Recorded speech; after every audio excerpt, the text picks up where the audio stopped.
welcome back to our Mastery Tips and Tricks show. We are here talking about what is mindfulness, and it's not what you think it is, with special guest Laure Sabini, who teaches mindfulness to children, teens, and their adults to help regulate their emotions or manage their emotions. So thank you so much for being on the show today. Please tell us more about you. Thanks. Hi, everybody. Thank you, Heather, for inviting me today. So, I'm Laure. I'm from France, but I've been living in Vancouver for since 2006. So 18 years. Actually, today, 18 years. I just noticed. Oh, congratulations. So I feel like my whole life I've been on a healing journey from my childhood trauma, and it's always been difficult. I tried lots of things, like on and off, of course, like lots of different modalities, some like more like talk therapy or even energy healing or yoga also. But yeah, I felt like I was not going anywhere. Not that it didn't help, but really, yeah, one actually, I had a few friends also who had told me about mindfulness. They did the MBSR, mindfulness-based stress reduction course. And I was always like, oh no, I don't think this is for me. I'm like, no, I'm not ready. I don't know why, but then COVID hit and that gave me more space and time to do maybe this. So yeah, I got into finally the MBSR course and I was like, oh my God, this is actually what I needed the most all these years. So yeah, it really drawn me to like learn more about mindfulness and even like do other courses like the mindful self-compassion course. Mm. So, and then I learned that I could teach mindfulness to children, and I was like, oh my God, this is it. This is what I've been looking for.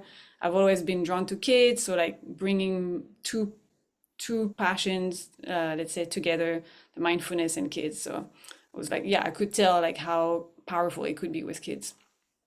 So Amazing. And I just want to say thank you so much for what you do because we need it now more than ever. And we've talked about that previously together about how right now, with the use and abuse of technology, children's brain development is being delayed. Their mood and emotions are being massively affected.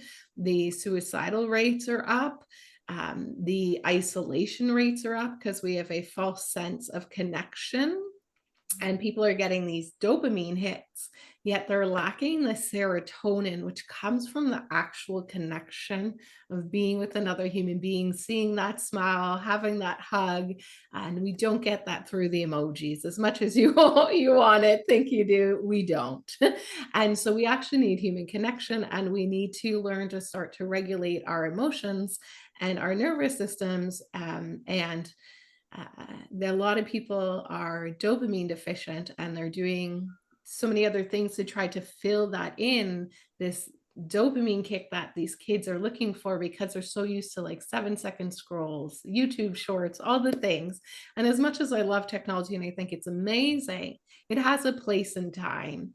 And if we are not mindful of the use of it for ourselves as adults, and especially for children, it really can have a negative impact. And I know we've had guests on here talking about the benefits of AI. That's totally different. That's about using it responsibly and respectfully in your business. And so I'm just super excited because I know how important what you do is, especially for children now more than ever. They just last time we talked, they just made the changes in school where when the junior grades are not allowed to have their phones at all at school. And I believe the older kids are only allowed to access it at recess. And so great changes already happening. And we still have a generation that went through something kind of crazy through the lockdown and everything, that really, I don't think people have reset from, to be honest. I think a lot of people are still in fight or flight. Their nervous systems are overrun, because after that, we've now have so many other things happening in the world. And as much as we can do our best to stay in the good mindset and practice mindfulness, so much is still always coming at us. And so I'm super, super excited for all your tips and everything today, because I know we're going to do a little bit of practical stuff as well, just to all help us chill out right now on the episode. And then you're also studying something right now. So what is it that you're studying? Yeah, oh, I'm taking a diploma in counseling and also life coaching, actually. So I'm I excited. love it. I love it. You're going to help so many children, and their quality of life is going to be so much better because of you. So thank you so much for all that you do. Thank you. You're welcome. So kick us off. Okay, so I guess, yeah, the first thing we need to talk about is what is mindfulness? And also, I will talk about what it is not, because there's a lot of myth around it. So, what is mindfulness? I'm actually gonna tell you how I teach it to kids. I use my hands, so that is a bit more using your body. So, I do what is mindfulness? Mindfulness about observing what's happening around us, but also within us, in our body, right here, right now, with kindness and curiosity. And of course, kids are curious, so I ask them like, "Are you curious? Do you want to know more what it is?" And the adult version or the teen version, I would say, is mindfulness is about paying attention to what's happening around us in our environment, but also within us in our body, in the present moment, and without judgment. Mm. Mm. Everyone heard that without judgment. I think that's the hardest part. But I want to say that, without judgment, but we're all humans, so hey, it's also okay to notice we have those judgments. But with mindfulness, we can also, we'll see maybe later, act differently on it, right? So, and I think it's important to also know to mention that what mindfulness is not. So there's lots of things that mindfulness is not, but the top two that I chose for today is that mindfulness is not about always being calm and happy. There's a big myth, right, in our society that we should always be happy. Mm. We're just a Buddha all the time. Ha ha ha. That's not what being meant is, unfortunately, So mindfulness is about, yeah, understanding and like accepting that we have all these emotions, like life happens, and it's okay to be angry maybe some days or to be sad. Like all those emotions are actually telling us a lot of things. They're valuable. So mindfulness is about, yeah, acknowledging them and allowing them to be there when they need to, but also not having, with mindfulness will help us actually acknowledge them and let them go when they're done, because Yeah, that's the problem with our emotions these days. It's like we let them take over us, and that's what we want to learn to manage. love it.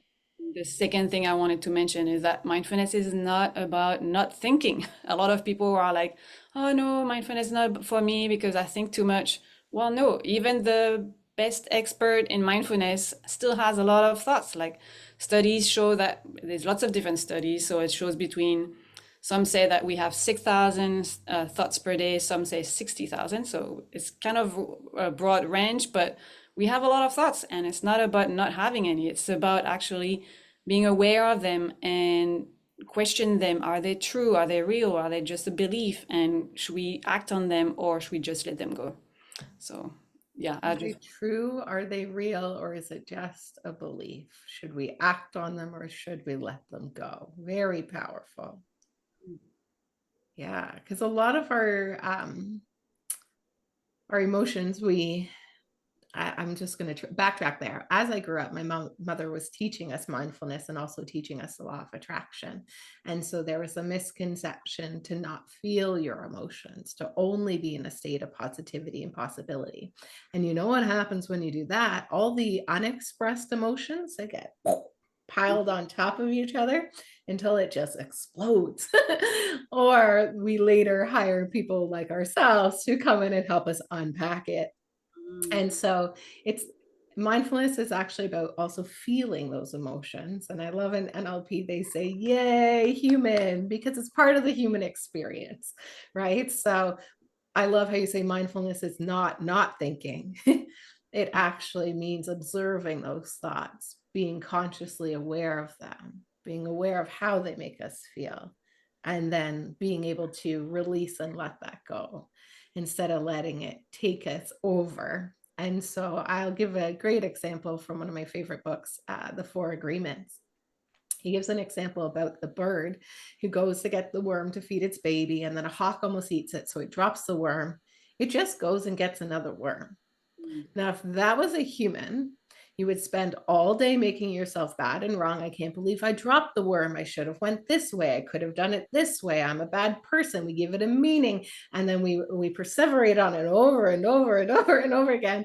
When in reality, the bird just goes and gets another worm. It just keeps on going, and that's not our natural state as humans. And so, being able to just observe and then decide what we prefer, feel the emotions, let them go, and then allow us to move on with a clean slate.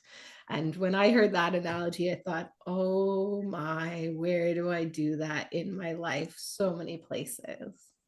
Yeah, yeah, that's a good point. Actually, animals are very mindful. Like, rarely we see traumatized animals. It happens, not to say that it doesn't happen, but a lot less than us because they don't have the prefrontal cortex that we have, and they know how to shake it off.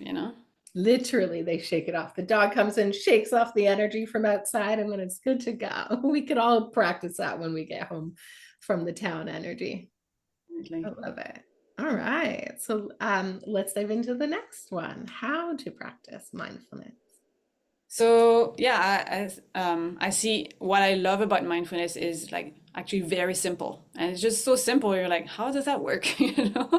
And I chose a practice today because it's very simple. We can do it in so many different ways. I'm gonna go through the whole exercise, but really you can just do one piece at a time. So the one I chose is for kids, but really anyone can do it.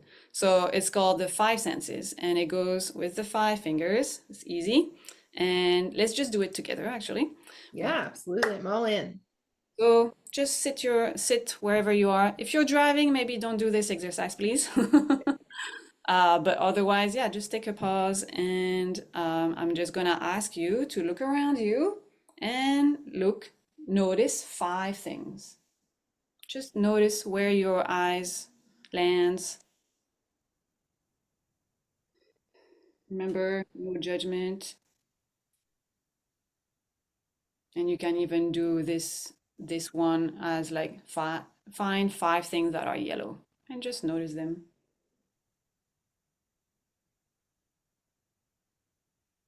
And then we go to the next sense. Notice four things that you can touch. So maybe touch four things around you and notice the texture or the feel, right? And again, just don't judge, just notice. And then the next one will be three things you can hear.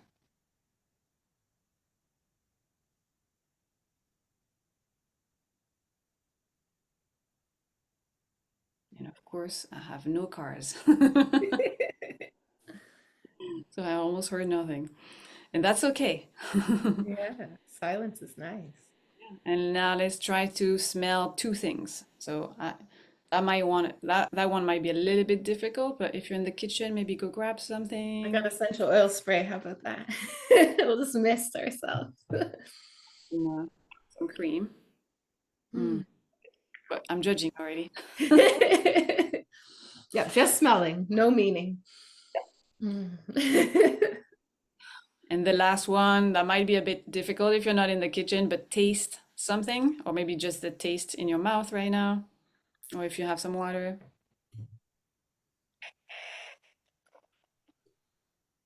Yeah, and actually, we never take time to taste food, to taste water. Just take a second to just like if it was water or any food to try to describe it. And so just by doing this exercise, you might just actually I'm gonna ask you like, what did you notice just doing this exercise? How do you feel right now? And Probably the calmest I felt since I started work at 1:30. Thank so a lot of the time, but maybe not for you, and that's okay, you might feel calmer. But I want to remind everybody that yes, of course, we want to feel calmer when we're mindful, but if it's not the way you feel, it's okay too. And I want to normalize every experience you had. If you didn't like that exercise, it's okay too. Maybe today you're on edge, and maybe just using your senses didn't work for you, and that's completely okay too. So, I yeah. love it. I love it. And do you have some chimes for us? Or Oh is yes. it saving that for later? Thank you. Yeah, you're welcome. Actually, yeah, all of my clients get one of those. That's my favorite. It's always next to me on my desk. So we call it a chime or a bell. And yeah, so during each first session that I do with my clients, I teach them how to use it. We do it together. So yeah, let's do it, maybe. Yeah, take it away. Okay, so let's sit comfortably in your chair. You can, the idea is to be comfortable. So if you prefer having your eyes open, that's fine. If you prefer closing your eyes, it's okay too. Just feel comfortable and safe.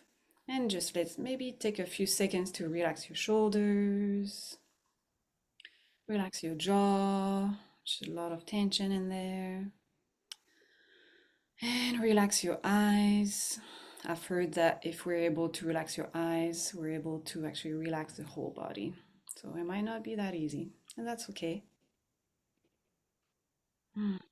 And let's maybe take one breath at your own pace and inhale. And when you exhale, just try to exhale everything from the day and just come back to a normal breath.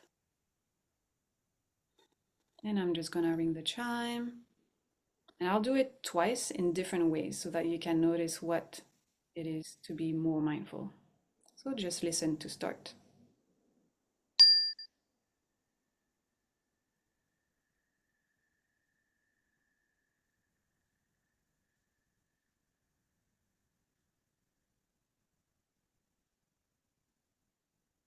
Stay where you are.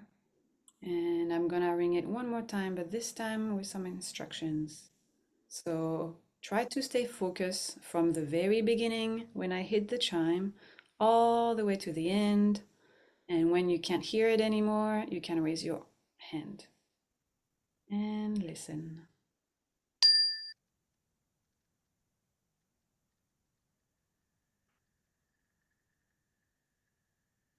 Okay, and just stay there and just notice how you're feeling. And whenever you're ready, you can come back here. Yeah, unfortunately, through Zoom, it doesn't last as long as in reality, but Yeah, there's usually a resonance, like a ding. I use angelic tuning forks every morning and usually at the end of every day, and I love them. Yeah, you can use anything. And what I do with this session is, the chime is too big to be in my pocket every day, all day long. So what do? Well, you can just listen to sounds around you, just like we did earlier. I asked you to try to hear three things. You don't have to limit it to three, obviously, and you can just take a pause for 20 seconds and just, yeah, listen to sounds around you. It's just very simple. And you can do it anytime, maybe except when you're driving, please. Yeah. It's actually perfect. As the chime ended, a big group of geese went by, and that's all I could hear. And it was so beautiful. Oh, nice.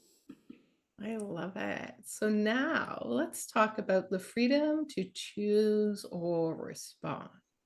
Yes, and this is one of my favorite thing because that's actually how that's what saved my life really.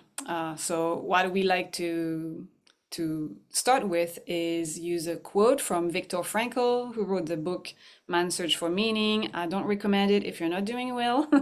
I read it during the pandemic, and I was like, that was a bad idea. But here goes the quote, and maybe we can put it in the Description. description. Yes. So between stimulus and response, there's a space. In that space is our power to choose our response. And in our response lies our growth and our freedom. and pause. Can you read that one more time, actually, Yeah. just so everyone can have clarity on it? Yeah, I'll read it and I want to actually demonstrate it the way I do it. I created some paper puppets with it so that, I mean, it took me a while to understand it, so I get it. Don't worry about it. But yeah, just to be even be visual. But let's repeat it first. Between stimulus and response, there's a space. In that space is our power to choose our response. In our response lies our growth and our freedom. Mm. So here's my story with the puppets, and then I'll tell you even a personal story. And I keep reminding myself about it because that's how it saved my life and how I was able to use this quote, right? So here's what I say with kids is like between a stimulus, so imagine someone is mean to you, and a response, of course, you're usually like, if someone is mean to you, of course, you're allowed to be angry and frustrated, right? I'm not asking you to be happy. No, not really, right? But so this is what happens when we're not mindful, and that's okay to start. But with mindfulness, between stimulus and response, there's a space because we will take time to, like we did, just listen to sounds around us or use our breath as well. And in that space, there's our power to choose our response. So, first, mindfulness, what it will do, it will help us to calm us down. So, I have different puppets, right? We take one breath, we calm down, and maybe we get a little bit less frustrated, right? Because we have that pause. And then when we're less frustrated, actually, the first one was like a reaction. But then with that space, we were able to calm down, it becomes a response. And that response, in that response is lies our freedom and our growth, right? Yes. So here is an example of what happened to me. And I was so grateful to have mindfulness because yeah, that's why I can remember it too, I think. So I live in a street where there's quite a bit of traffic and there's a stop like half a block away, a three-way stop, three-way stop, a three-stop way, no, a three-way Yeah, stop. So, you got it. but a lot of people don't stop, and that makes me anxious. And during the pandemic, I was like so scared that people would get hurt in the street. Like, if a pedestrian wants to cross the street and people don't stop at the stop, I was just getting anxious. And so one morning I woke up and I got anxious because I heard a car running really fast. And so I wake up, I get up and I go see my partner and I'm like, I think I'm very anxious because people are not stopping at the stop sign in the street. And he said, "Well, yeah, I think you're right." And somehow I got defensive and I'm like, "What are you talking about?" Like I thought he was not on my side. I thought he was laughing at me. But then that was the stimulus, me talking to him and him answering me. And I was like, what are you talking about? Right. But then I was like, somehow by miracle, I had that mindfulness and I was like, oh, wait a minute. You know what? Give me a minute. I'm going to go to my bedroom. I'm going to calm down and let me go back to it. So I went to my bedroom, some mindfulness, calm down. So at that point, I was maybe just like this, right? That space. And I was like, wait a second, maybe he was on my side. I don't know. But, anyway, so then I went back to him and I'm like, when I told you the story and you told me that, were you actually laughing at me or were you on my side? And he's like, well, no, I was on your side. And I'm like, oh my God, what happened? And later on, I realized that that was kind of like a childhood trauma of probably being used to having people not on my side. And I've been projecting this on him forever. And that was so good for me to have that experience because I was able to use mindfulness on the spot, on demand, and being able to come back and be like, to ask for an explanation, you know, and excuse myself. I'm like, oh, I'm so sorry. I reacted this way. But now I'm like so happy because I have the right story, and it changed everything afterwards because now I know that actually he's on my side. And for years I thought he was against me, you know? So yeah, that's why I think this quote and this mindfulness thing is it's like powerful. Absolutely. And I love in NLP, we say our perception is our projection. And so often that perception can taint what is happening externally, even though it might be something good. So I'll give a good example. A couple weeks ago, something happened and it made me frustrated. And then I went to answer emails. And don't do that. Go get enjoyed, then do your work. So I read an email and I misread it because there's no tone and Mm, you could read it either way.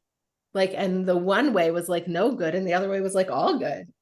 And I was mm, like, oh, I'm just not doing this right now. So I closed the computer and I was like, I'm done for the day. I'm gonna go like for a walk or something. So I come back to my computer next day, all good vibes, read the email. And I had to read it like 5 times because I was like, how did I misread that? And I thought, oh, because I was projecting being rejected, mm, which was the energy that I was in. And so then I realized, or whatever the meaning I'd given to the previous experience, I realized I was carrying that forward. And I'm so grateful I didn't respond. Like, so grateful I didn't respond right away and that I left. And when I came back, I was like, wow, if you put a tonality to that, it means two totally different things. And there's no tone because it's an email. So I'm giving it the tone mm, because of what I'm projecting and the energy that I'm in. And I paused, I marked unread, I went and did some other stuff. And when I came back to it, it was all good.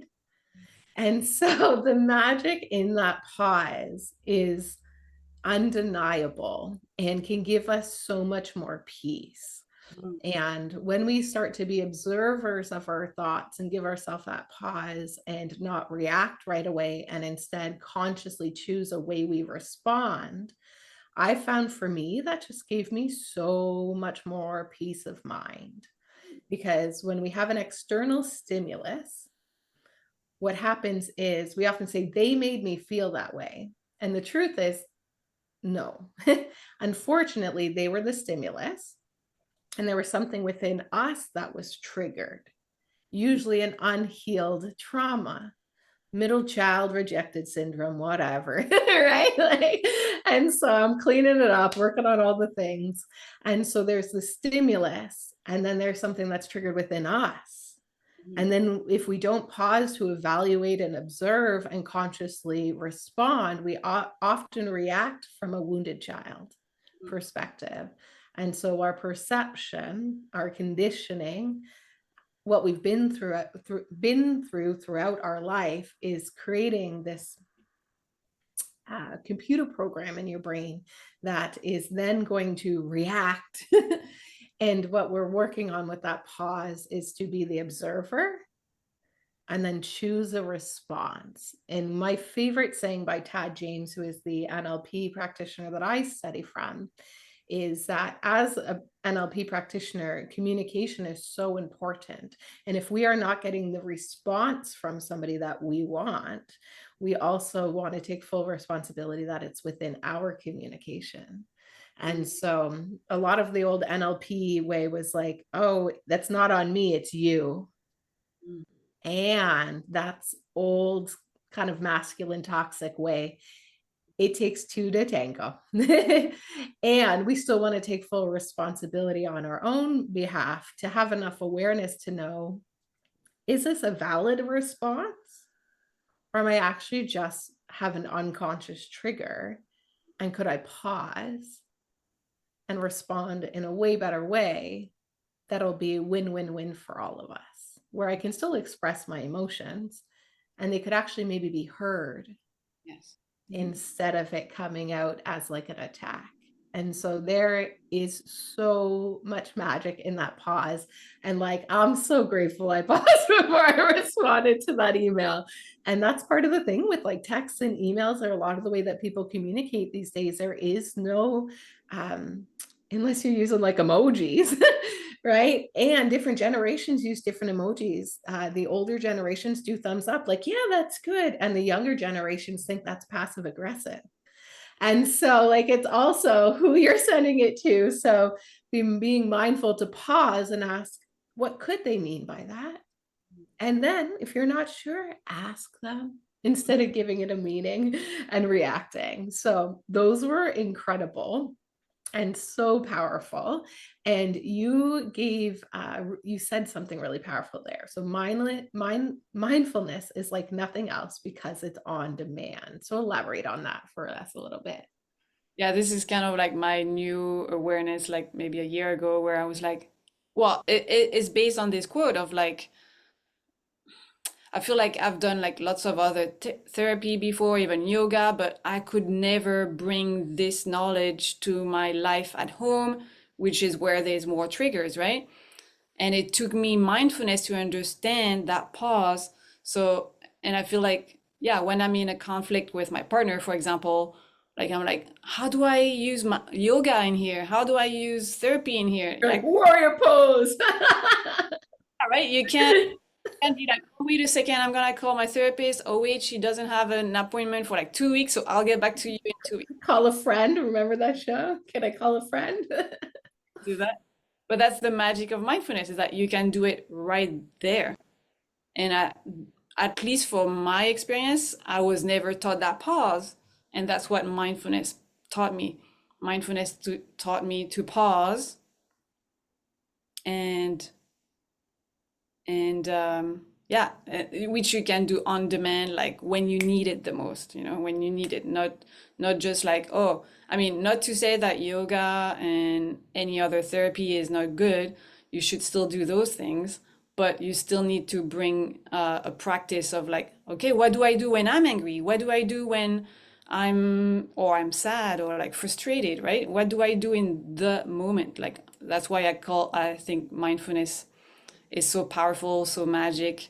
It's like, yeah, that's why I call it on demand. It's like you can use it on the spot when you need it the most, really. Yeah, and I find for me, it's in when I'm in my car. So I love that you talked about cars because somewhere where I lived before, that was something similar. Similar happened to me too, and I had to be like, it's all set by intention. It's all perfect, whole, and complete. People will learn to stop there. It's all going to get better.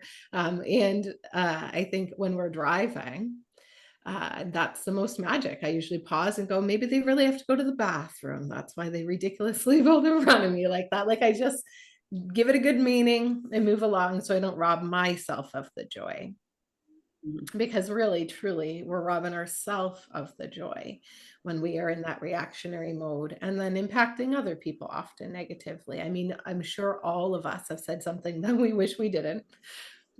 I'm known for it. It happens. And it's part of being human, right? And so when we can pause and practice pausing, we can access that even more often. It all starts with practice, right? All right. So tell us about mindfulness is quality or a state, and what does it mean to embody it to become it? Yeah, so I think I tell my client it's good to learn mindfulness and to know how to use it on demand, but to get to that stage, you need to practice every day. I mean, if you think about it, you can't just be Mozart, show up at the concert and be good at it. He had to show up to practice every day. I mean, he probably had to practice a lot every day. I'm not asking my clients to practice hours every day, but I ask them to start wherever they are at, even if it's just 30 seconds. This chime takes 20 seconds. That's all I need. That's all I'm asking. Try every day. Try. It's okay if some days you can't. We're again human beings, and that's okay. Be kind with yourself.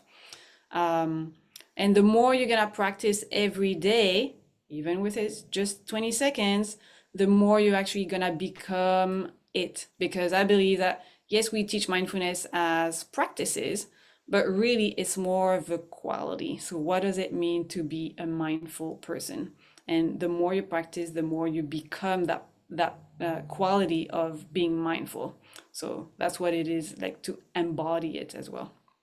I hope. Absolutely. And I think that's what we're all aiming for when we can be in control of our emotions and we can find this as a quality within us. Um, and that might feel like peace of mind. That And might feel like self control. Go ahead. sorry, yeah, just not again, not to say that you will never get angry, you'll never be sad. It's okay to have those emotions, but don't let them take over you. And yeah, they're valuable. They're telling you something that, yeah, someone may have hurt you, and that's totally legit, unfortunately. But we want to learn to process those emotions, not stack them like you said earlier, right? Where we are like, oh, no, I can't experience anger because society told me I need to be happy all the time, right? The law of attraction said. Yeah, absolutely. And so allowing ourselves to feel those emotions and go through the human process and go through the human experience and then practice these techniques and tools so that we can be the best version of ourselves, and especially when we need it the most. And actually, last thing I just want to add, I love to listen to Life 100.3.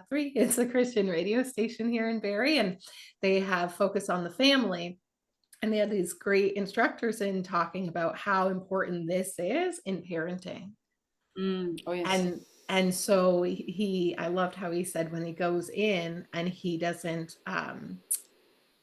it was instead of like being big, loud and fast, it was like be slow, quiet and calm. And so when his kids are doing something they don't like, instead of coming in big, loud and fast, like, why are you doing that? It's like, hey, what are you guys up to? Total and small, that's what it's like, and getting down to their level. And he says he's human. So he walked in the other day and they've even trained their kids to call them out on it. Mm. So he walked in, he reacted, and his son says, is whatever they're trained to say, like, is that how you want to respond? Like, can you imagine your kid and you're like, oh geez. And so they have it set. So he goes, I would like a do-over. And so he leaves the room, takes a few breaths, takes a pause, comes back in. And by the time he came back in, the kids weren't fighting anymore. Everything was all taken care of, and everybody's nervous system was calm and regulated.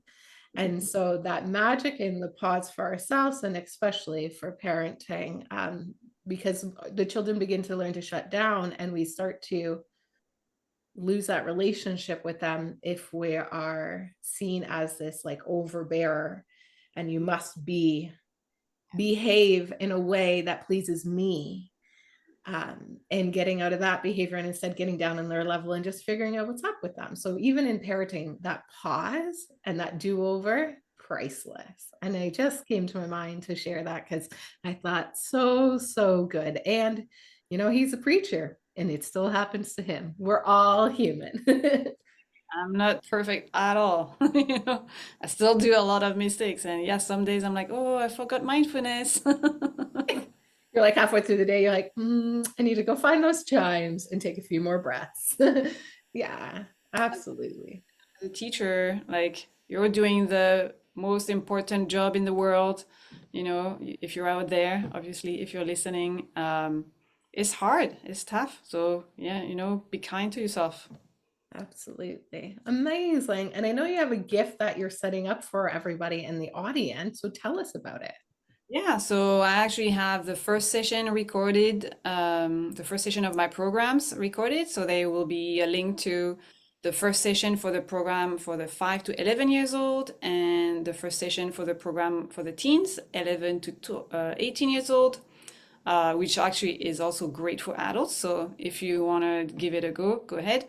And actually, you can also find the version for the French program as well if you speak French. Amazing. Absolutely love it. So thank you so much for today's episode. I'm feeling calm and relaxed and joyful. And I hope everyone in the audience is as well. So may you mind your mind to own life by design. And Thank you, thank you, thank you so much again. Well, thank you, Heather, for inviting me.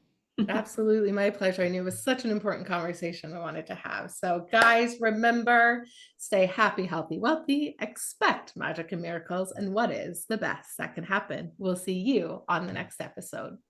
Thank you.